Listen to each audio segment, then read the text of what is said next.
Olá, pessoal. Meu nome é Márcio Faria, sou analista de investimentos. Essa semana eu estava dando uma analisada nos relatórios que eu tenho produzido, todo o material que eu tenho, e achei um negócio muito interessante. Eu acho que muita gente vai gostar, principalmente quem gosta de análise quantitativa, quem já sabe um pouco a respeito. Quem não sabe também pode, aprender um pouco como que funciona. Isso aqui é só um dos aspectos, que nós analisamos, mas tem muitos outros. As minhas análises, elas têm um foco muito quantitativo, tá? Praticamente nada discricionário. Então, realmente, o beta é algo que eu uso muito. Tá? Então, a ideia é o seguinte: por que analisar o beta para escolher ações? Tá? Isso aqui é um exemplo que realmente igual eu falei, descobri aqui, meio que por acaso, analisando as coisas aqui, mas tem uns pontos aqui que chamaram muita atenção, gostaria de compartilhar. Bom, esse gráfico é o seguinte, aqui tem alguns, vamos dizer assim, isso aqui são retornos acumulados, tá? E eu tenho alguns ativos aqui, vamos dizer assim, que eu estou acompanhando, tá? Começando aqui pelo Ibovespa, tá? Isso aqui é um retorno acumulado desde o dia 5 de maio de 2020. Isso aqui foi logo depois que começou a pandemia, né? Que foi mais ou menos em março. E dá para ver aqui que o retorno ainda caiu, né? Depois que eu comecei, esse modelo começou a rodar. Tá? Esse modelo aqui é o modelo Premium, que eu já vou detalhar. E ele ainda caiu e depois começou a subir. Tá? Então, o Ibovespa, o ETF de Small Caps, na verdade, ele é um ETF que segue o índice de Small Caps da B3, tá? E um ETF de dividendos, que segue o índice de dividendos da B3, tá? Sei que tem muita gente que gosta de dividendos e gosta de comprar ações com o intuito de receber dividendos, investimento por longo prazo, mas dá para perceber aqui pelo histórico que o desempenho dele não é muito bom comparado com outros, tá? O Premium é um portfólio que eu acompanho, que eu administro, tá certo? Ele é um portfólio que inclui empresas pequenas, empresas que são as small caps, empresas médias e grandes, que são as mid-large caps. Ele tem também ETFs e BDR de ETFs. Tá? Eu considero ele para pessoas com perfil de risco arrojado, né, já que as small caps elas apresentam maior risco. E ele é um portfólio ativo, né? Então, as ações são trocadas, os ativos, né, são trocados ali, às vezes toda semana, às vezes não, mas tem uma certa frequência aí na troca de ativos, certo? Bom, analisando aqui, então, desde o dia 5 de 5 de 2020, tá? Dá para ver que o índice de small caps, né, que ele, vamos colocar assim, pelo menos 2021, ele tem um retorno muito superior a todos os outros. E o Ibovespa vem perdendo aí para esse índice de small caps, inclusive o Premium também. O Premium tem um negócio aqui também que eu gostaria de pontuar, é o seguinte, quando eu comecei a usar esse modelo, isso lá no dia 5 de 5 de 2020, ele começou a rodar, né, esse modelo, os algoritmos, né, a forma com que ele selecionava os ativos. Esse modelo de análise, ele funcionava de uma forma. Em um certo momento, eu não sei quando foi isso, mas eu resolvi fazer uma melhoria no modelo e no final acabou que piorou e dá para ver que, eu não sei quando foi, mas dá para ver que depois o resultado começou a ficar bem ruim. E depois eu voltei para o modelo original, também não sei quando foi, mas dá para perceber que ele já descolou aqui do índice de dividendos, né? Ele teve um momento que é o que performava pior, ele já descolou, já está mais colado com o Ibovespa, enfim, já está recuperando. Mas eu não me lembro quando foram essas mudanças, mas elas ocorreram aí, tá? Então, o que eu queria, na verdade, focar nesse período aqui do final. Aqui, ó. Olhando aqui nesse período, tá? Eu pegando aqui o Ibovespa, eu peguei aqui esse ponto mais alto, que é quando o Ibovespa veio subindo e depois ele começou a cair, né? E nesse ponto aqui, tá certo? No dia 7 de junho de 2021, ele começou a cair, né? Lembrando que isso aqui não é pontuação de Ibovespa, isso aqui são retornos acumulados, tá? Então, aqui o resultado começou a ficar ruim. Olhando nos meus relatórios, né, tudo que eu tenho aqui guardado, por coincidência, eu vi que eu tinha publicado um artigo, um relatório, nessa mesma data, tá, que foi no dia 7 de junho. Eu até coloquei isso lá no LinkedIn, onde eu falava sobre o risco, né, daquele momento. Tá? Aqui está o relatório do dia 7 de junho, e o Ibovespa estava batendo máxima, o mercado eufórico, né, na expectativa de que o Ibovespa ia realmente continuar subindo, chegar aos 150 mil pontos, etc. Então, eu escrevi aqui, né, Ibovespa 130 mil pontos, é hora de comprar ações porque está subindo ou vender porque já subiu. E aqui eu fiz uma análise gráfica, ele tinha acabado de romper um topo, mas alguns indicadores estavam apontando aqui para a exaustão desse movimento de alta, e no relatório até sugeri que havia uma possibilidade grande aí dele fazer uma correção. Tá? Quem quiser depois ler com mais calma, isso tem lá no LinkedIn, pode me seguir lá depois também, quando eu for postando mais coisas, eu posto de vez em quando algumas coisas lá, e aí vocês vão poder receber e também acompanhar. Tá? No final aqui eu mostro como fazer isso, tá? Bom, aqui eu só coloco o retorno de cada mês, né?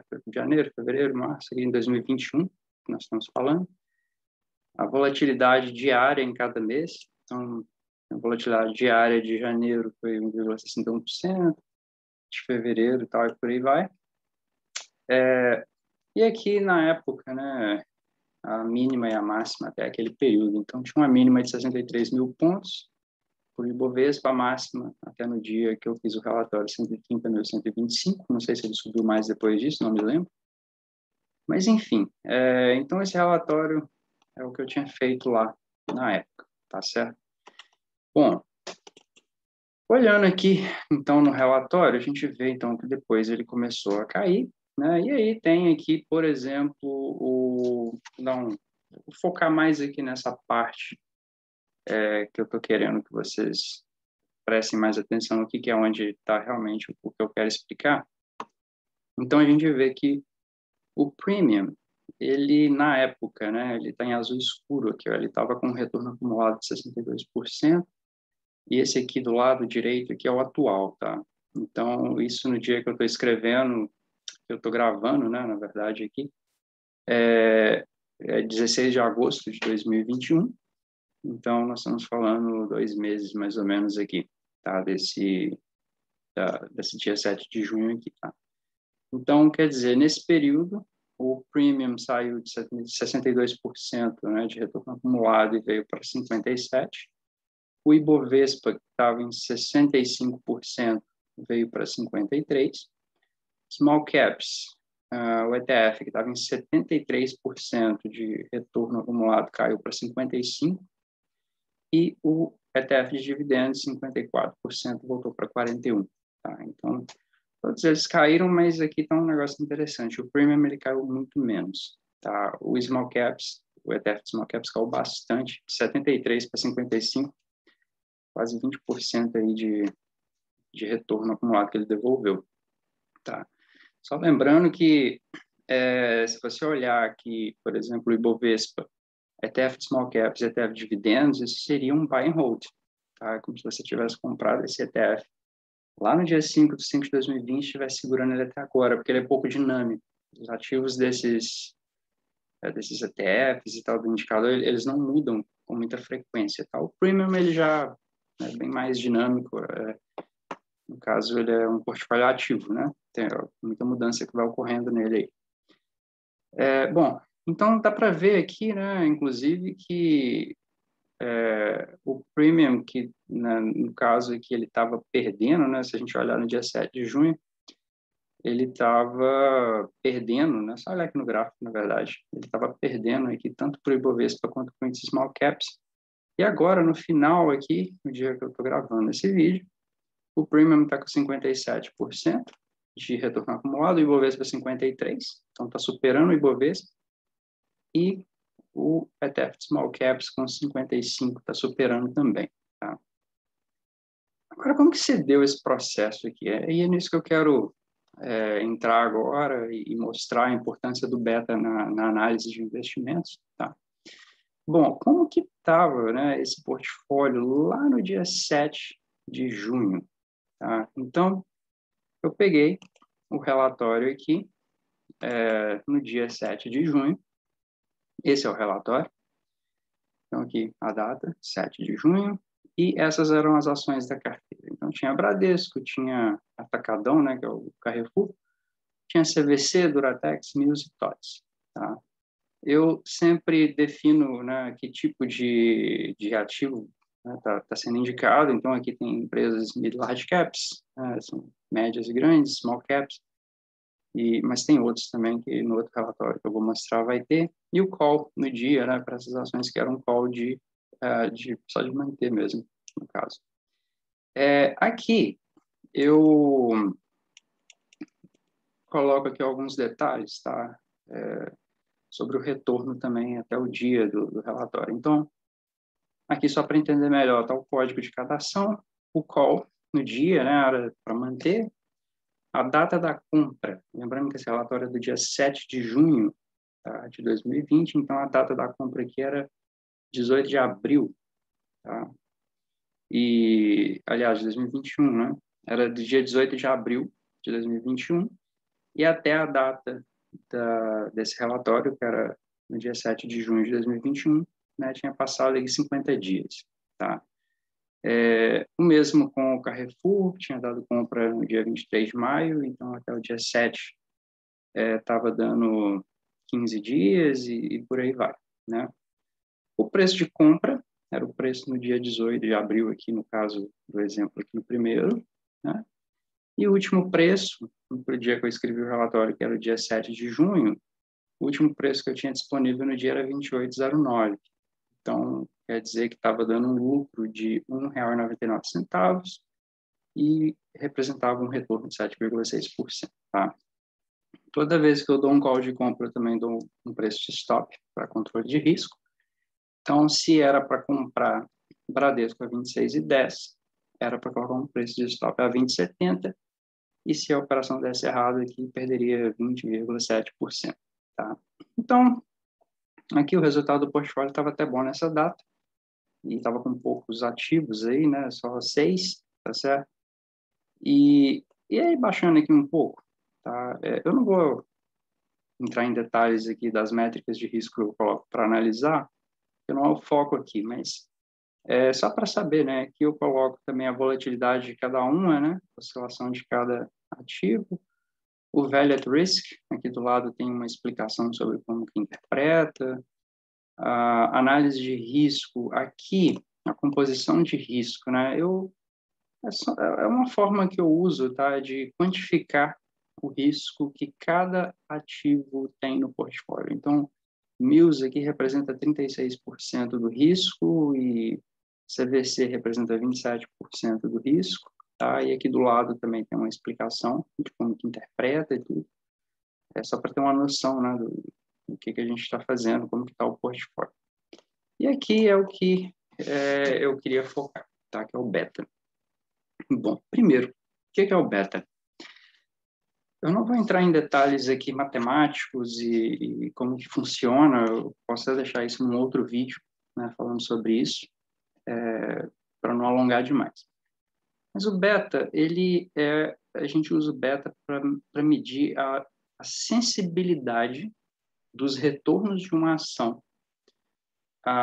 de um ativo, em relação a um benchmark, tá? Em relação a uma referência. No nosso caso, a referência é o Ibovespa. Então, a gente está querendo saber o quê? Quando o Ibovespa varia, quão sensível, tá, é a variação ou a variação dos outros ativos, tá? Então, aqui no caso, a gente está trabalhando com o risco de mercado das empresas, tá?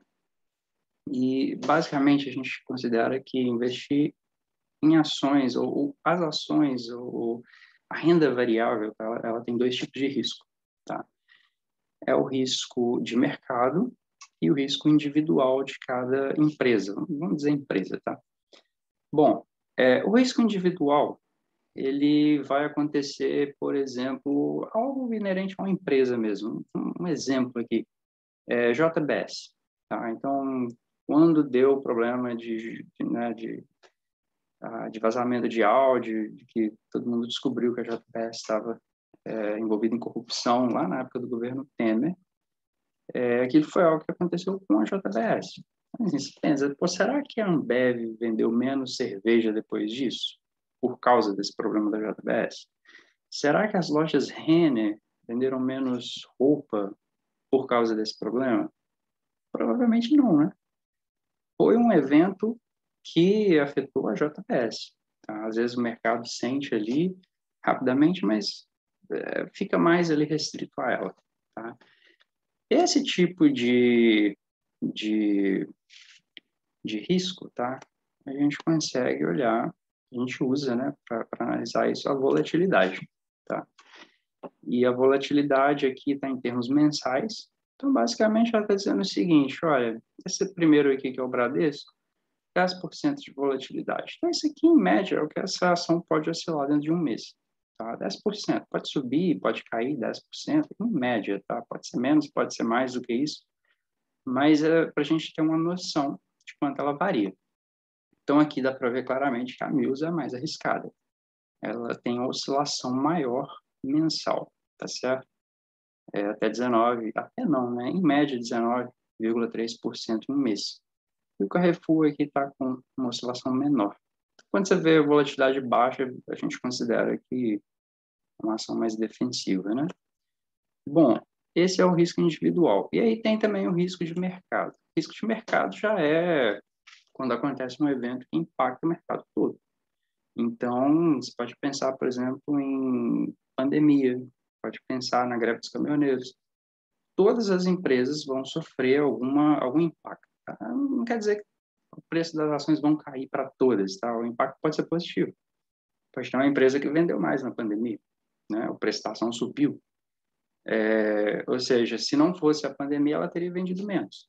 E também o contrário, tem empresa que vendeu menos na pandemia, se não fosse a pandemia, teria vendido mais. Mas tudo isso aconteceu em função da pandemia, tá? Afetou todas as empresas. Então, esse é o risco de mercado. Então, assim, olhando aqui o beta, né? Então, como que a gente analisa isso? Bom, o beta, né, por definição, beta do Ibovespa é igual a 1, tá? Então, essa é a nossa referência. Então, se uma empresa tem um beta maior do que 1, ela é mais arriscada do que o Ibovespa. Vamos pegar o exemplo BOVA11, tá? Que é o Ibovespa, mas você consegue comprar ele, né? Investir nele. Se eu tenho uma empresa que tem um beta maior do que 1, é mais arriscado investir nessa empresa do que investir no BOVA11. E se for menor do que 1, ela é menos arriscada do que o BOVA11, tá? Então, um exemplo aqui de um beta igual a 1,5. Se a gente pensar, por exemplo, o Ibovespa sobe 1%, a gente espera, tá? Isso é em média, a gente espera que essa ação suba mais ou menos 1,5%. Se o Ibovespa cair 1,5%, se o Ibovespa cair 1%, a gente espera que essa ação caia mais ou menos 1,5%. Tá? Pegando aqui um exemplo, Carrefour. Então, se o Ibovespa sobe 1%, a gente espera que o Carrefour suba 0,25% em média. Se o Ibovespa cai 1%, a gente espera que o Carrefour também caia 0,25%. Então, você vê que é uma ação defensiva, né? E pegando a Mills aqui, por exemplo, é o contrário. Ela vai subir muito mais que o Ibovespa e cair muito mais que o Ibovespa. Nessa data, eu até faço aqui uma brincadeira, uma analogia, né, com o jogo de futebol, né? E você analisa o jogo, né? Analisa o cenário como um todo, né? O mercado. e você manda os jogadores certos, né, que são as ações, para o campo, no dia daquele jogo específico, que é a sua carteira de investimentos, né? Então, é mais ou menos isso, é a seleção de ativos, né? Então, pegando aqui, por exemplo, nesse dia 7 de junho, nós tínhamos que o Ibovespa estava 130 mil pontos, expectativa de que chegaria a 150 mil, de que ia romper aquela resistência ali dos 130 mil, o mercado estava bem otimista, né? Então, olha o que o modelo selecionou. Empresas com beta maiores do que 1. O que é a ideia por trás disso? Olha, se o Ibovespa subir, esse portfólio vai subir mais do que o Ibovespa, certo?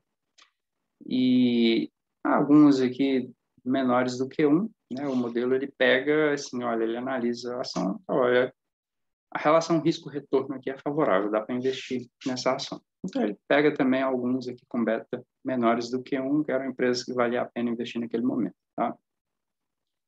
Bom, então esse aqui era o portfólio naquele dia, tá? Então, só para olhar aqui novamente, nós estamos falando exatamente aqui desse topo. Depois disso, o mercado começou a cair, né? Olhando aqui o Ibovespa de verde, tá? Que é a nossa referência. Bom, pegando agora um mês depois, tá? Só para, enfim, não tem motivo nenhum para escolher esse dia especificamente, mas só pegar um tempo depois, um mês. Então, aqui dá para ver que os índices já vinham caindo, né? Small caps já vinha caindo, o Ibovespa já vinha caindo. Aqui o premium, na verdade, estava subindo. Ele saiu de 62% no dia 7 de junho para 63%. Olha só, o premium estava até subindo um pouquinho, 1%, né? Pouca coisa. Nessa data. E small caps caindo e dividendos também caindo. Como que estava as indicações dessa carteira do premium nessa data, né? Um mês depois? Vamos entender o que pode ter acontecido aqui, então. Tá aqui, 7 de julho. Tá? Esse relatório eu emiti esse relatório no dia 7 de julho. Então, aqui a gente já está vendo que não tem mais só 6 ativos, né? Já está com 21 ativos. Agora aqui já está bem diversificado. Olha lá, tem BDRs de ETFs, small caps, mid large caps, empresas que pagam dividendos. Então, está bem assim, bem diversificado, dá para perceber, né? Olhando aqui os retornos, na época, né? Isso daqui, então, tem algumas aqui que estão subindo, algumas várias aqui estão caindo, né? As que estão subindo, olha só, BDRs, tá? A maior parte aqui, ou talvez todas, são BDRs, tem algumas ações também, aqui embaixo está subindo, tá? Mas, principalmente os BDRs aqui estão subindo. Agora, vamos lá na parte do beta, vamos ver o que deu aqui de mudança. Olha só. Aqui agora tem uma figura, uma foto interessante aqui desse momento. Olhando aqui o beta, dá para ver agora que tem vários betas negativos, tá? Então, o que seria aqui um beta negativo? Se o Ibovespa subir, espera-se que essas ações caiam. Se o Ibovespa cair, espera-se que essas ações se valorizem também aqui, igual eu falei, né, em 0,58% para cada 1% que o Ibovespa cai, né? Enfim, essa é a ideia. E se reparar bem, vai ver, lembra que dia 7 de julho estava tudo caindo, né? O Ibovespa caindo, tudo caindo. E os betas estão todos menores do que 1. Não todos, mas quase todos menores do que 1. Tá? Então, olha só, 0,65, 0,84. Aqui nós temos o quê? 1, 2, 3, 4, 5, né? Que é igual a 1 e 6. Temos 6 ativos aqui com beta igual a 1 ou maior do que 1.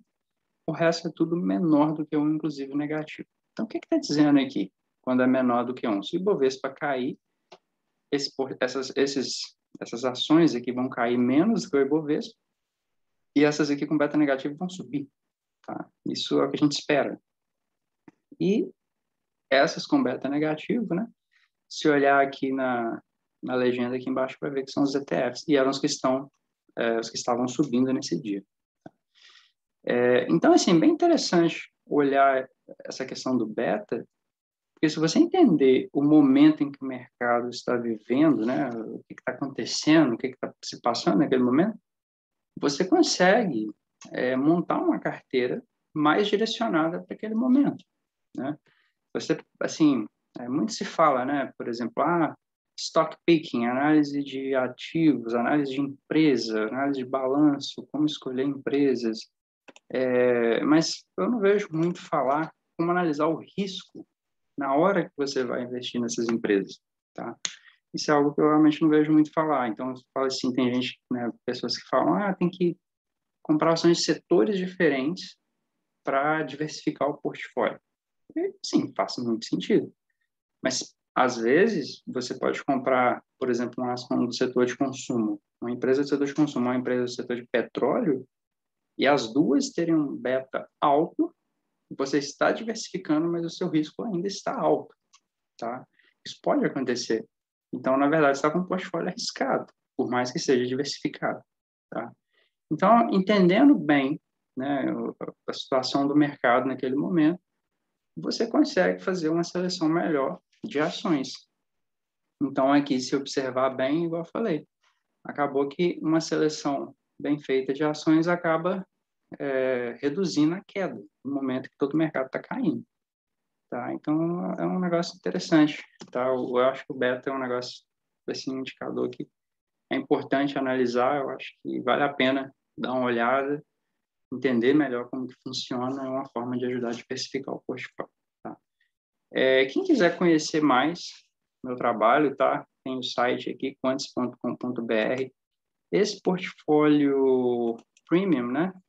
Aqui é o site, tá? Então, ele é focado em análise quantitativa, tá? Para quem gosta. São relatórios que as pessoas podem acompanhar e comprando ações com base nas indicações dos modelos, né? Na verdade, tem algumas carteiras recomendadas aqui, tem alguns artigos que eu posto aqui de vez em quando também, que tem algumas informações aí sobre análise quantitativa. E aqui, né, nós temos os portfólios.